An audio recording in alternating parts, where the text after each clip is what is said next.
بسم اللہ الرحمن الرحیم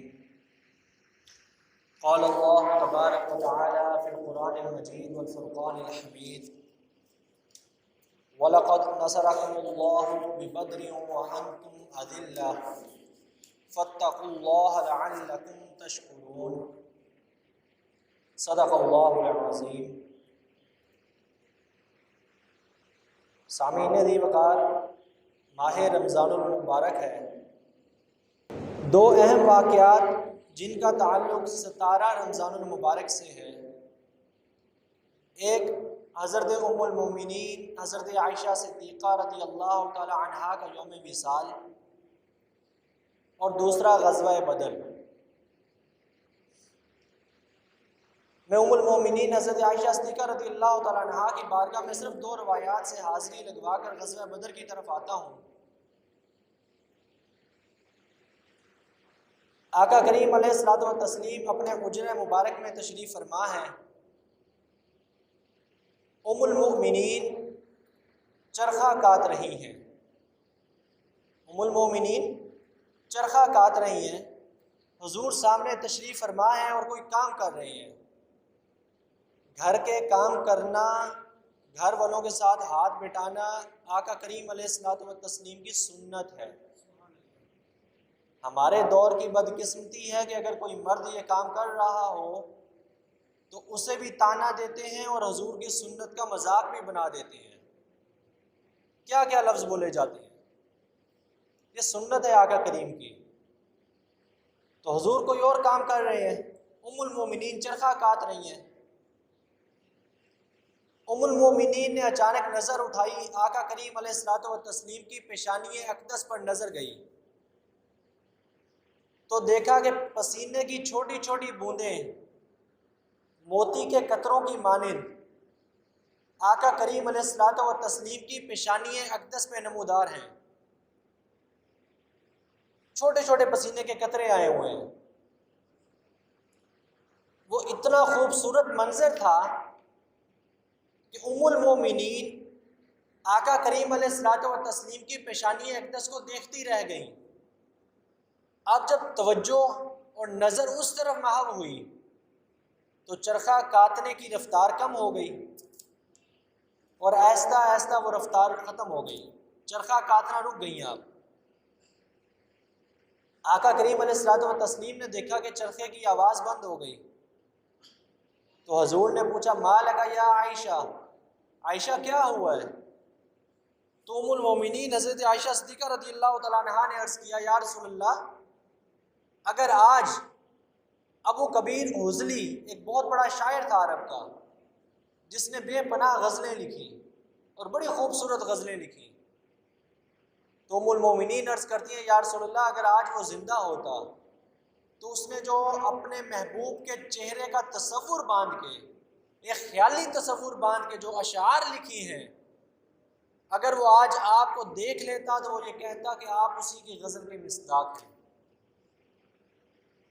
قربان جائیں ام المومنین حضرت عائشہ صدیقہ رضی اللہ تعالیٰ عنہا کے عشق رسول پر، آپ کی محبت رسول پر۔ اور پھر آقا کریم علیہ الصلوۃ والتسلیم نے فرمایا حضرت ام المومنین حضرت عائشہ صدیقہ کے لیے کہ افضل عائشہ علی النساء، کہ تمام عورتوں میں عائشہ کی فضیلت اس طرح سے ہے، کا فضلی، جس طرح سے فضیلت حاصل ہے الثرید علی سائر الطعام، جیسے سرید کو تمام کھانوں میں فضیلت حاصل ہے۔ جو عرب لوگ تھے نا، ان کے ہاں سرید کا کھانا بہت مرغوب تھا۔ وہ سرید کو سید الطعام، کھانوں کا سردار کہا کرتے تھے۔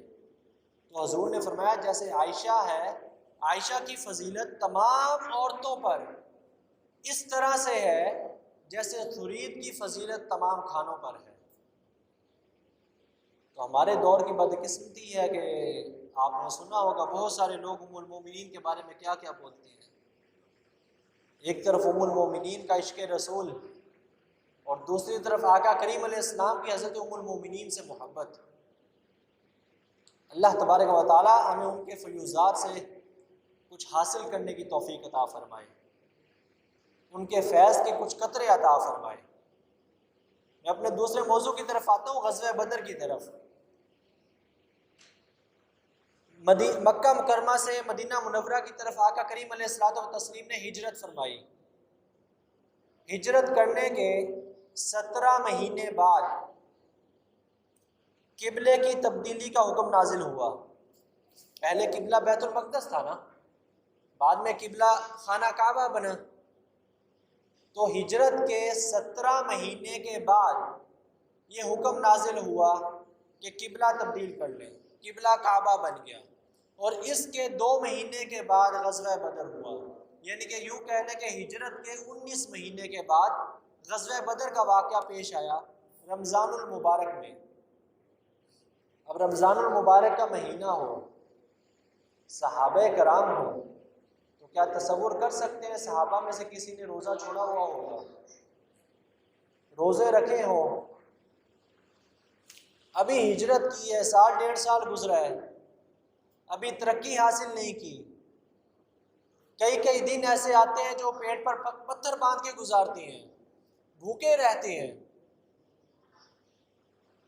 لیکن کیا ہوتا تھا؟ مشرکین مکہ، ان کے لشکر وہاں سے گزرتے تھے، رسد گاہیں گزرتی، رستے گزرتی تھی کھانے پینے کی، تجارت کے قافلے گزرتے تھے، تو وہ بسا اوقات مسلمانوں کو تنگ کرتے۔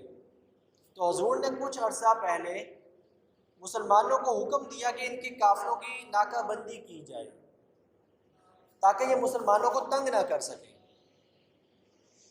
اب آقا کریم علیہ السلام کو خبر پہنچی کہ ابو سفیان کا ایک قافلہ آ رہا ہے جس میں 1000 اونٹ ہیں، سامان کے لدے ہوئے، تجارتی سامان ہے، کھانے پینے کا سامان ہے اور دیگر چیزیں ہوں گی۔ تو آقا کریم علیہ السلام نے فرمایا کہ کون کون ہے جو ساتھ چلے گا؟ صحابہ کرام کھڑے ہو گئے۔ مقصد یہ تھا کہ اس کی ناکہ بندی کی جائے، اور اس نے مکہ مکرمہ میں اطلاع پہنچا دی کہ مدینہ سے محمد رسول اللہ نے لشکر پہ اور قافلے پہ حملہ کیا ہے اور سارا مال جو ہے نا وہ لے لیا ہے۔ اب چونکہ ابو سفیان کے پاس صرف ابو سفیان کا مال نہیں تھا، وہ پورے کے پورے اہل مکہ کا مال تھا، کہ اس دور میں مکہ کے لوگ، مشرکین مکہ، کسی ایک شخص کو، ہر شخص کے لیے تو سفر کرنا ممکن نہیں تھا، تو کسی ایک کو اپنا نمائندہ بنا کر اپنا مال اس کو سونپ دیتے، وہ جاتا شام اور یمن کے علاقوں میں تجارت کرتا، باقی لوگوں کا مال بھی بیچتا، اپنا مال بھی بیچتا، اور پھر واپس آ کر ان کو ان کے پیسے دے دیتا۔ اب ذرا تصور کریں کہ مشرکین مکہ دور جاہلیت، اس دور میں بھی ان کے ہاں ایک دوسرے کو دھوکہ دینے کا تصور نہیں تھا۔ بدقسمتی ہمارے آج کے مسلمانوں کی، وہ مشرکین مکہ ہیں، تب بھی ان کو ایک دوسرے کے اوپر، وہ ایک دوسرے کو دھوکہ نہیں دے رہے، ایک دوسرے کے مال کی حفاظت کر رہے ہیں کہ ایک شخص کو نمائندہ بنا کر بھیجا ہوا ہے۔ بہرحال ابو سفیان نے جب اطلاع پہنچا دی مکہ میں، تو مکہ کے لوگ، وہ جو پہلے ہی غضبناک تھے، غصے میں آپے سے باہر ہو رہے تھے، وہ بدلہ لینے کے لیے تیار کھڑے ہو گئے۔ ابو جہل سپہ سالار مقرر ہوا اور 950 یا 1000 کا لشکر لے کر وہ آقا کریم علیہ الصلوۃ والتسلیم کے مقابلے میں آ گئے کہ آج بدلہ لیں گے مسلمانوں سے۔ درمیان میں ابو سفیان چونکہ سائیڈ مار کے اپنے قافلے کو بچا کے نکل گیا، مسلمان اس کو پکڑ نہ سکے، تو اس نے اطلاع پہنچا دی ابو جہل تک کہ میں صحیح سلامت آ رہا ہوں، تو تم بھی لشکر لے کے واپس چلے جاؤ۔ ابو جہل جو کہ غرور کے اندر بھرا ہوا انسان تھا، متکبر ترین انسان تھا، اس نے کہا اب تو میں واپس نہیں جاؤں گا، اب تو مسلمانوں سے بدلہ لینا ہے۔ چند ایک لوگ واپس گئے، باقی اکثریت ابو جہل کے ساتھ وہ آگے بڑھ گئی، اور بدر کے اندر، بدر کے مقام پر آ کے پڑاؤ کیا انہوں نے کہ یہاں پر اب ہم مسلمانوں کا مقابلہ کریں گے اور ان کو شکست دیں گے، جو کچھ بھی ان کے عزم اور ارادے تھے۔ آقا کریم علیہ الصلوۃ والتسلیم نے مسلمانوں سے جب یہ ساری صورتحال دیکھی کہ ابو سفیان تو چلا گیا اور مقابلے میں 1000 کا لشکر آ گیا، تو حضور نے صحابہ سے پوچھا کیا کرنا چاہیے؟ صحابہ نے عرض کیا یا رسول اللہ ہم جہاد کریں گے، ہم ان کا مقابلہ کریں گے، ہمیں بہت ستایا ہے مشرکین مکہ نے، اب ہم واپس نہیں جائیں گے۔ حضور نے فرمایا کہ وہ تو 1000 کا لشکر ہے، تلواریں ہیں، زریں ہیں، گھوڑے ان کے پاس ہیں، رسد ان کے پاس ہے۔ تو صحابہ قربان جائیں، انہوں نے عرض کیا یا رسول اللہ یہ تو نظر آ رہے ہیں، اگر آپ ہمیں حکم دیں جنات کے ساتھ جہاد کرنے کا تو ہم تو ہوا میں ان کے ساتھ بھی جہاد کرنے کے لیے تیار ہیں، یہ تو پھر بھی نظر آ رہے ہیں سامنے۔ اور پھر ایک موقع ایسا بھی آیا، حضرت سعد بن ابی وقاص اور آپ کے چھوٹے بھائی حضرت عمیر بن ابی وقاص، 2 روایات ہیں، میں دونوں آپ کو سناتا ہوں۔ حضور نے حضرت سعد کو اجازت دے دی لشکر کے ساتھ چلنے کی، آپ کی عمر بھی کچھ 17-18 سال تھی، اب 17-18 سال صرف عمر تھی، ان کو جہاد کے ساتھ چلنے کی اجازت دی۔ آپ کے چھوٹے بھائی حضرت عمیر، تو آپ اندازہ لگا لیں وہ کتنے چھوٹے ہوں گے کہ جب بڑے بھائی کی عمر 17-18 سال ہے تو چھوٹا کتنا ہوگا، 15-16 سال تو کم از کم عمر ہوگی۔ تو حضور نے انہیں حکم دیا کہ آپ نہ جائیں لشکر کے ساتھ، رونے لگ گئے۔ پہلے تو لشکر کے پیچھے جو بڑے لوگ تھے ان کے پیچھے چھپتے پھر رہے تھے، کہیں حضور دیکھ کر نکال نہ دیں لشکر سے۔ شوق جہاد اور شوق شہادت اور ایمان کی محبت آقا کریم نے دیکھ لیا، تو حضور نے فرمایا کہ واپس چلے جاؤ، گھر چلے جاؤ۔ تو رونے لگ گئے۔ حضور نے پوچھا روتے کیوں ہو؟ یا رسول اللہ لشکر کے ساتھ جانا ہے۔ روایت میں آتا ہے کہ اپنے پنجوں پر اس طریقے سے کھڑے ہو گئے کہ میرا قد اونچا لگے، حضور مجھے لشکر سے نکالے نہ۔ تو حضور نے فرمایا واپس چلے جاؤ، چھوٹے ہو ابھی۔ یا رسول اللہ نہیں، میں نے لشکر کے ساتھ جانا ہے۔ اب کوئی تفریح کے لیے یا کسی گراؤنڈ میں کھیلنے کے لیے تو جا نہیں رہے تھے۔ حضور نے فرمایا وہاں پر تلواریں ہوں گی، گرجدار آوازیں ہوں گی، دشمن ہوگا، گردنیں کٹیں گی۔ یا رسول اللہ میں بھی اپنی گردن شہادت کے لیے حاصل کر دوں گا، میں بھی شہادت حاصل کر لوں گا۔ اور ایک دوسری روایت ہے یا رسول اللہ آپ نے میرے بڑے بھائی کو اجازت دے دی ہے۔ حضور نے فرمایا وہ بڑے ہیں، جسامت زیادہ ہے، عمر زیادہ ہے۔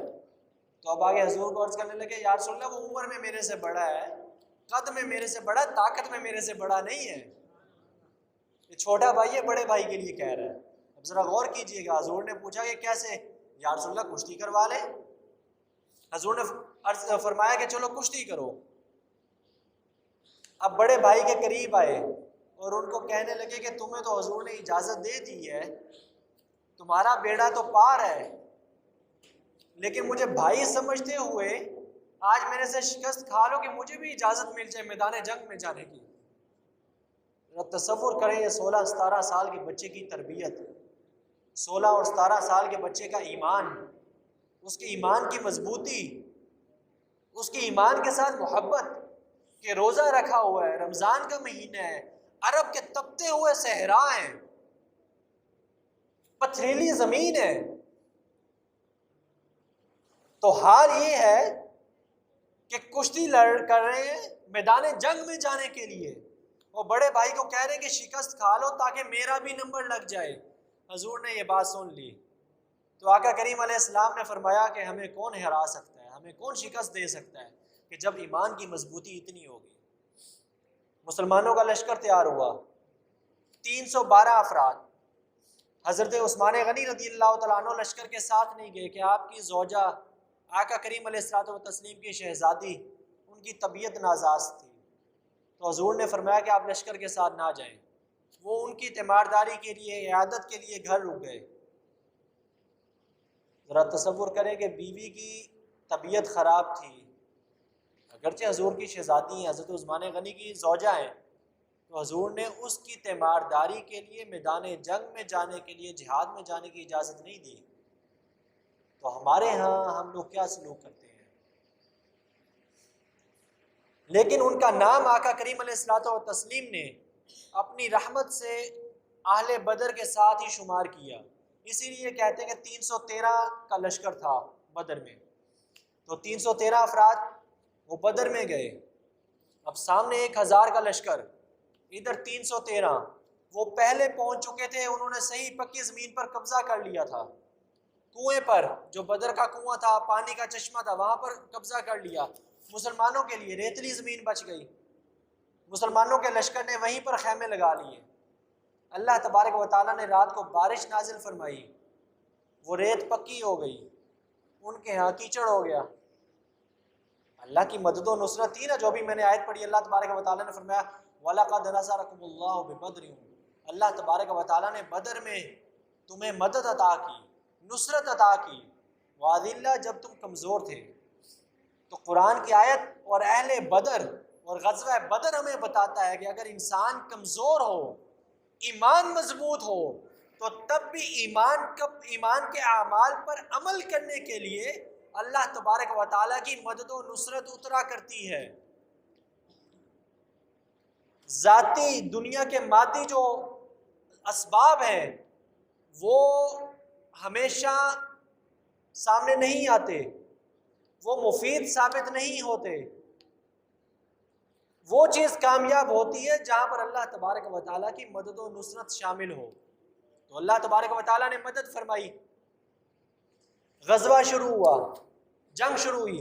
حضرت انس رضی اللہ تعالیٰ عنہ بیان کرتے ہیں، آپ کی حدیث ہے اور یہ صحیح مسلم کی حدیث ہے، وہ کہتے ہیں کہ شاب رحین بلغنا اقبال و ابی سفیان، آقا کریم نے مشورہ کیا تو صحابہ کرام نے عرض کیا فندب رسول اللہ صلی اللہ علیہ وسلم الناس، حضور نے لوگوں کو بلایا، فانطلقوا حتی نزلوا بدرا، صحابہ آ گئے، لشکر آ گیا، بدر میں اتر گئے. اب ذرا حدیث کے الفاظ پہ غور کیجئے گا. حضرت انس بیان کرتے ہیں کہ آقا کریم علیہ الصلوۃ والتسلیم فقال رسول اللہ صلی اللہ علیہ وسلم ھذا مسرع فلان، حضور نے غزوہ بدر سے ایک دن پہلے 17 رمضان کو غزوہ ہوا، یہ 16 رمضان کا واقعہ ہے. حدیث صحیح ہے، دنیا کا کوئی عالم اس کا انکار نہیں کر سکتا، صحیح مسلم میں موجود ہے. 16 رمضان کو، 17 رمضان کو بھی کل غزوہ ہونا ہے، 16 رمضان کو حضور نے نشان لگایا ھذا مسرع فلان، یہ فلاں کے گرنے کی جگہ ہے. آگے فقال رسول اللہ صلی اللہ علیہ وسلم وَيَدَهُ عَلَى الْأَرْضِ ہا ہنا ہا ہنا، حضور نے اپنے ہاتھ سے نشان لگا دیے کہ یہاں پر فلاں کافر گرے گا، یہاں پہ فلاں گرے گا، یہاں پہ فلاں گرے گا. ابھی غزوہ ہوا نہیں ہے، ابھی جنگ شروع نہیں ہوئی، ابھی جہاد شروع نہیں ہوا، ابھی میدان میں پہنچے ہیں تو حضور نے فرمایا یہاں پہ فلاں گرے گا، یہاں پہ فلاں گرے گا. حضرت انس فرماتے ہیں فما مات احدهم، کوئی بھی ان میں سے ایسا نہیں تھا جو کسی دوسری جگہ پر مرا ہو ان موت بید رسول اللہ صلی اللہ علیہ وسلم، جہاں جہاں آقا کریم نے نشان لگایا تھا، جس کے بارے میں نشان لگایا تھا کہ یہاں پر ابو جہل گرے گا، یہاں پہ عتبہ گرے گا، یہاں پہ شیبہ گرے گا، وہ سارے کے سارے حضور کے نشان سے ایک بالشت بھی ادھر ادھر نہیں ہوئے. آج لوگ کہتے ہیں کہ حضور کو دیوار کے پیچھے کا علم نہیں ہے، حضور کو کل کا علم نہیں ہے، حضور کو غیب کا علم نہیں ہے. حدیثیں صحیح ہے، حضور ایک دن پہلے سے بتا رہے ہیں کس نے کہاں پر گر کے مرنا ہے. اور حضرت انس بیان کرتی ہے کہ ان میں سے کوئی بھی ایک بھی ایسا نہیں تھا جو ایک بالشت بھی ادھر ادھر ہوا ہو جہاں پر حضور نے نشان لگایا تھا. سارے کے سارے وہیں پر مرے، وہیں کی اسی جگہ پر گر کر مرے. یہ آقا کریم علیہ الصلوۃ والسلام کی نگاہ نبوت تھی، اللہ تبارک و تعالیٰ کا عطا کردہ علم تھا جو اللہ تبارک و تعالیٰ نے آقا کریم علیہ الصلوۃ والتسلیم کو عطا کیا.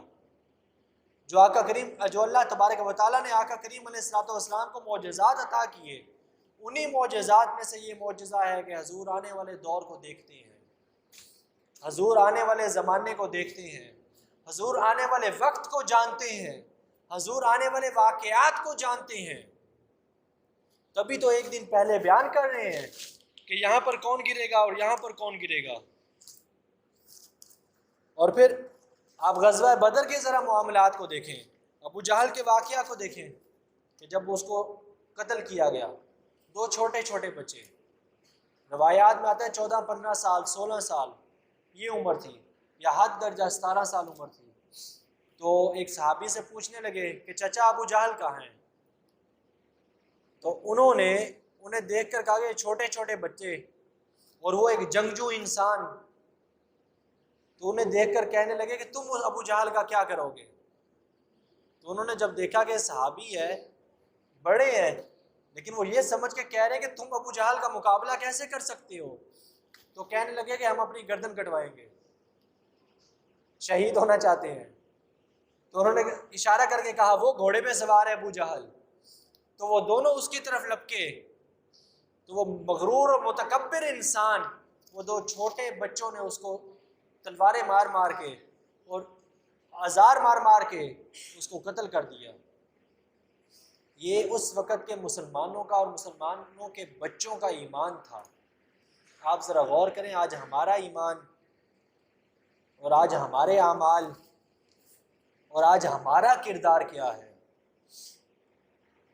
اسی روایت کے اندر ہے، غزوہ بدر کی روایات کے اندر، کہ بدر کی رات کو آقا کریم علیہ الصلوۃ والتسلیم ساری رات دعا کرتے رہے، مسلمان ساری رات دعا کرتے رہے، اللہ تبارک و تعالیٰ کی بارگاہ میں نوافل ادا کرتے رہے، جبکہ دوسری طرف مغنیہ گانے گانے والیاں، جو گانے گانے والی عورتیں تھیں، وہ گانے گاتی رہیں، مشرکین شراب پیتے رہے، گانے سنتے رہے۔ تو اب گانے سننا یہ رسول اللہ کا اور رسول اللہ کے اصحاب کا شیوہ نہیں ہے، یہ رسول اللہ کے مقابلے میں آنے والے مشرکین کا طریقہ ہے۔ رسول اللہ کے اصحاب کا کردار یہ نہیں ہے کہ وہ گانے سنیں، رسول اللہ کے اصحاب کا کردار تو یہ ہے کہ 16-17 سال کی عمر ہے، بھوکے ہیں، روزے رکھے ہوئے ہیں، تپتا صحرا ہے، پتھریلی زمین ہے، اور پھر ہاتھوں میں تلواریں لیے کھڑے ہیں، کسی کے پاس زیرہ بھی نہیں ہے، کسی کے جسم پر پورے کپڑے بھی نہیں ہیں، ایک تہمت کے اندر ہے صرف، کسی کے پاس تلوار ہی نہیں ہے، میدان جنگ میں شریک ہے۔ کہ روایت میں آتا ہے کہ آقا کریم علیہ الصلوۃ والتسلیم نے کھجور کی شاخیں توڑ توڑ کے انہیں پکڑائی تھیں، کھجور کی شاخوں کے ساتھ جہاد کرتے رہ گئے۔ اور آج ہمارا کردار، انہوں نے تب بھی روزہ نہیں چھوڑا۔ آج کا مسلمان پنکھے کے نیچے بیٹھ کے دکانداری کرنی ہے جی سارا دن، روزہ کیسے رکھ لیں؟ ہم نے تو کھیتوں میں جانا ہے، روزہ کیسے رکھ لیں؟ مجھے ذرا بتائیے ہمارے لیے روزہ رکھنا مشکل ہے یا وہ اہل بدر کے لیے روزہ رکھنا مشکل تھا؟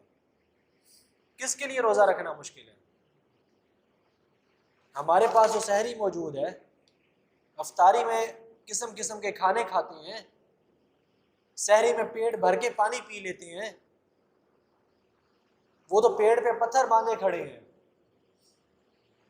ان کے پاس تو پاؤں میں جوتے نہیں ہیں، 100 کلومیٹر کا سفر کر کے بدر کے میدان میں جا رہے ہیں، لیکن سواری نہیں ہے، پیدل چل رہے ہیں، رمضان کا مہینہ ہے، روزے پھر نہیں چھوڑ رہے۔ تو ہم آج کا مسلمان کیا کر رہا ہے؟ یہ واقعات صرف سننے یا سنانے کے لیے نہیں ہیں، ہمارے سبق کے لیے ہیں۔ اور یاد رکھیں کہ سورہ بقرہ اگر آپ ترجمے کے ساتھ پڑھیں الف لام میم سے، تو شروع کی 15-17 آیات، اس میں اللہ تبارک و تعالیٰ نے 3 طرح کے لوگ بیان کیے ہیں: اہل ایمان، ایماندار لوگ، منافقین اور کفار، اور ان کی نشانیاں بیان کر دیں۔ قرآن کی شروع میں پہلی جو 15-17 آیات ہیں، مسلمانوں کی، ایمان والوں کی نشانیاں بیان کی، منافقین کی نشانی بیان کی، اور پھر کافروں کی نشانیاں بیان کی۔ آپ ذرا ان کو خود ترجمے کے ساتھ پڑھ کر دیکھ لیں کہ آج ہم ایمان میں کہاں کھڑے ہیں۔ قرآن کو تو سب مانتے ہیں نا، قرآن پر تو اختلاف نہیں ہے، ویسے تو ہزارہا چیزوں پر اختلاف کیا ہوا ہے، اور آج کی ہماری بدقسمتی، کسی کا دل کرتا ہے تو وہ حدیث کا بھی رد کر کے بیٹھ جاتا ہے، قرآن کا تو رد نہیں کر سکتے، تو قرآن کو ذرا ترجمے سے پڑھ لیں۔ تو انہی نشانیوں میں ایک نشانی اللہ نے بیان کی ہے کہ ایمان والوں کی نشانی یا ایمان کی نشانی یہ ہے لوگوں کے لیے کہ لوگوں کا ایمان ایسا ہونا چاہیے جیسے آقا کریم علیہ الصلوۃ والتسلیم کے صحابہ کرام کا ایمان ہے۔ ایمان کا پیمانہ ہمارے لیے، دین کا پیمانہ، ایمان کا پیمانہ وہ صحابہ کرام کا ایمان ہے۔ ایمان ڈاما ڈول نہیں ہونا چاہیے، ایمان ایسا نہیں ہونا چاہیے کہ 11 مہینے گانے سنتے رہے، نمازیں چھوڑتے رہے، روزے چھوڑتے رہے، کوئی کام دین کا نہیں کیا۔ جھوٹ ہماری زندگیوں میں، دھوکہ ہماری زندگیوں میں، چوری ہماری زندگیوں میں، شراب ہماری زندگیوں میں، لڑائی جھگڑے ہماری زندگیوں میں، قطع تعلقی ہماری زندگیوں میں۔ جس جس کام سے آقا کریم نے منع کیا تھا، جو جو کام قرآن نے کہا کہ یہ کافروں کا کام ہے، آپ قرآن پڑھیں، ترجمہ خود پڑھیں، میں کوئی فتویٰ نہیں دے رہا ہوں، ہم سارے وہی کام کر رہے ہیں۔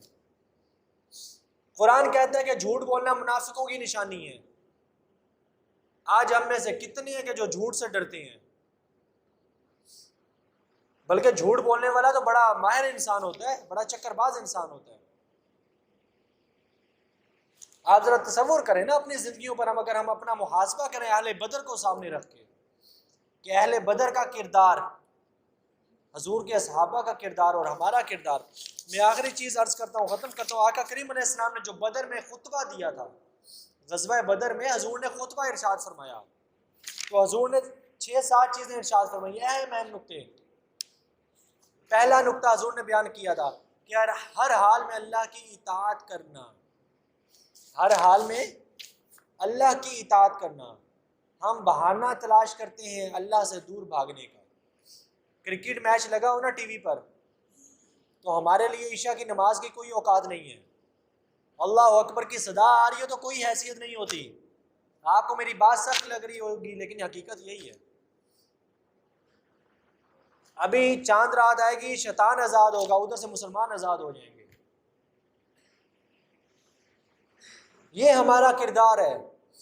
حضور بدر میں کھڑے ہو کر اہل بدر کو، کئیوں کے پاس صرف ایک تہمت ہے، جسم پر قمیض بھی نہیں ہے، ہاتھوں میں تلواریں نہیں، کھجور کی شاخیں ہیں، پاؤں میں جوتے نہیں ہیں، اس کے باوجود حضور فرما رہے ہیں کہ اللہ کی اطاعت کرنا۔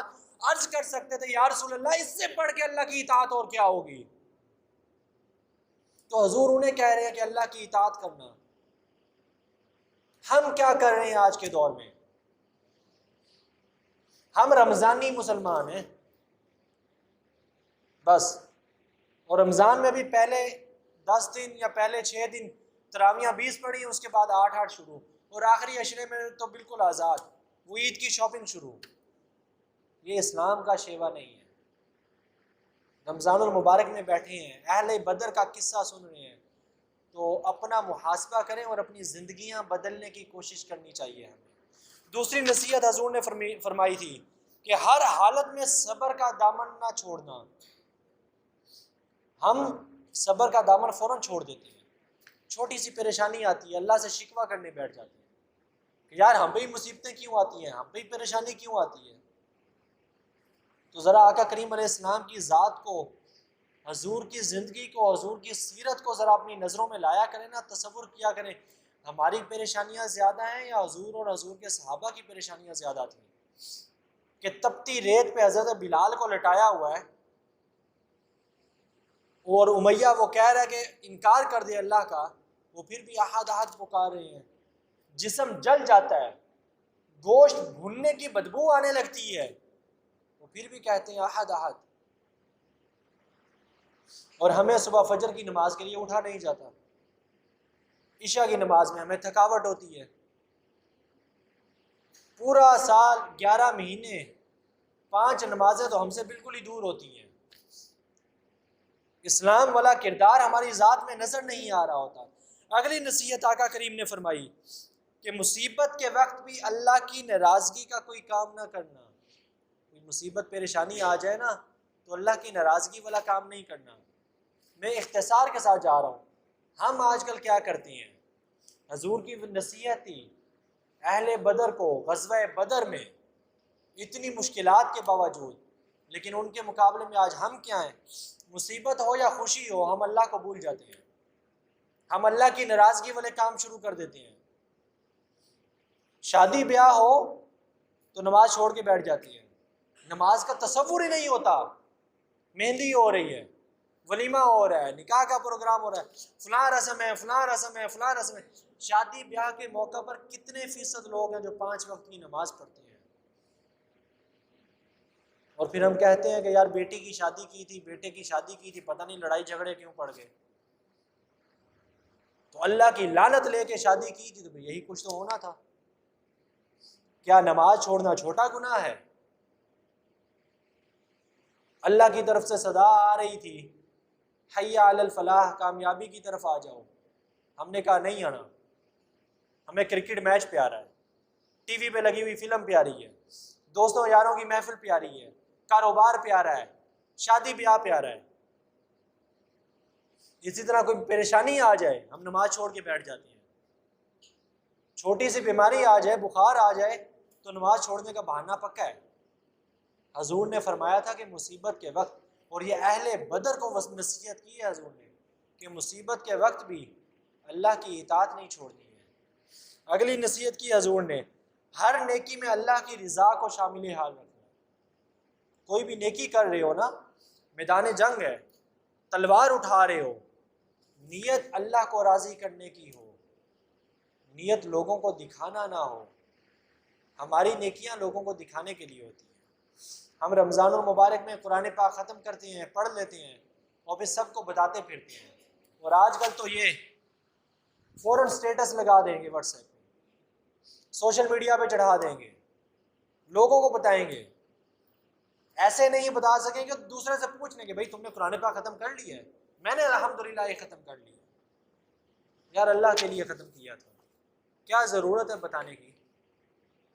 اللہ سے دعا کرو اللہ تبارک و تعالیٰ قبول فرمائے. وہ دکھا دکھا کر لوگوں کو بتا بتا کر بتانے مقصد کیا ہے؟ اللہ کے رسول نے تو اس چیز سے منع کیا تھا اور اہل بدر کو منع کیا تھا. اور میں نے آپ کو پہلے بھی عرض کیا، ہمارے لیے ایمان کا پیمانہ رسول اللہ کے صحابہ ہیں. اور آگے حضور نے فرمایا تھا کہ ہر پریشانی میں اللہ تبارک و تعالیٰ سے دعا کرنا. ہم آج کیا کرتے ہیں؟ ہم اللہ سے شکوہ کرتے ہیں. اور یہ نصیحت حضور نے 2 بار فرمائی ہے اہل بدر کو، کہ ہر پریشانی میں اللہ سے رجوع کرنا، اللہ کی اطاعت کرنا، اللہ سے دعا کرنا. ہمارا کردار کیا ہوتا ہے؟ کوئی فوت ہو جائے، اللہ تبارک و تعالیٰ سب کو سلامت رکھے، لیکن جانا تو ہے دنیا سے. ہم شکوہ کرنے بیٹھ جاتے ہیں. سر میں درد ہو جائے، کوئی تکلیف ہو جائے، کوئی پریشانی آ جائے، کوئی بیماری لگ جائے، چھوٹا سا ایکسیڈنٹ ہو جائے، کچھ بھی ہو جائے، ہم فوراً کیا کہتے ہیں؟ یار پتہ نہیں کون سا گناہ کیا تھا جو یہ مصیبتیں آ رہی ہیں، پتہ نہیں کون سی غلطی کر بیٹھے ہیں. کیا مطلب؟ ہم نے زندگی میں کوئی غلطی نہیں کی، ہم نے زندگی میں کوئی گناہ نہیں کیا ہوا.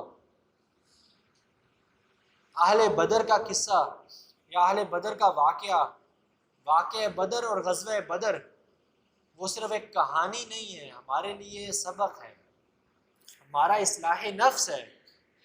اہل بدر کو اگر پڑھیں یا کہیں بھی سنیں تو اپنے اوپر اس کو طاری کریں کہ ہمارا کردار آج کے دور میں کیا ہونا چاہیے اہل بدر کے مقابلے میں.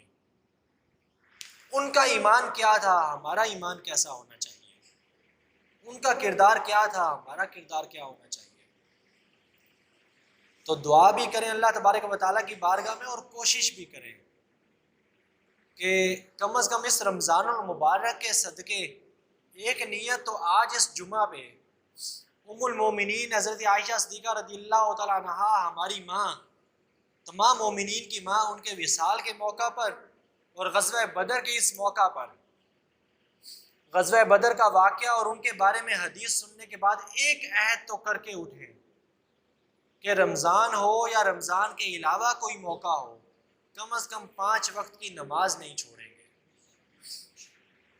آپ چاہتے ہیں نا ہماری ذات سے حضور کی آنکھوں کو ٹھنڈک پہنچے؟ کتنے گناہ گار ہیں، اس کے باوجود بھی اگر ہم ایک کام کر لیں تو حضور کی آنکھوں کو ٹھنڈک پہنچے گی. حضور نے خود فرمایا ہے قرۃ عینی بالصلاۃ، میری آنکھوں کی ٹھنڈک میری امت کی نماز میں ہے. آج 1400 سال بعد امتی ایک بستی میں کھڑا ہو کے نماز پڑھتا ہے نا، خلوص دل سے نماز پڑھتا ہے، حضور کی آنکھوں کو ٹھنڈک پہنچتی ہے. تو اگر سوچیں اگر ہم نہیں پڑھتے ہوں گے تو پھر کیا ہوتا ہوگا؟ تکلیف تو ہوتی ہوگی. تو آج اس موقع پر، غزوہ بدر کے موقع پر، یوم وصال عائشہ صدیقہ رضی اللہ تعالیٰ عنہا کے موقع پر، حدیث پاک اور قرآن پاک کی آیت سننے کے بعد اور اہل بدر کا ایمان سننے کے بعد، حضور کی نصیحت اور وصیت سننے کے بعد کم از کم صرف یہ عہد کر لیں کہ آئندہ کے بعد 5 وقت کی نماز نہیں چھوڑنی، سفر میں ہو، گھر میں ہو، حضر میں ہو، کہیں بھی ہو، کوئی پریشانی ہو، ہم نماز نہیں چھوڑیں گے۔ اگر نماز چھوٹ جائے کسی وجہ سے فوراً اس کی قضا کر لیں گے۔ صرف یہ ایک نیت کر لیں، دیکھیے اللہ تبارک و تعالیٰ کتنی نعمتیں عطا فرمائے گا۔ اللہ تبارک و تعالیٰ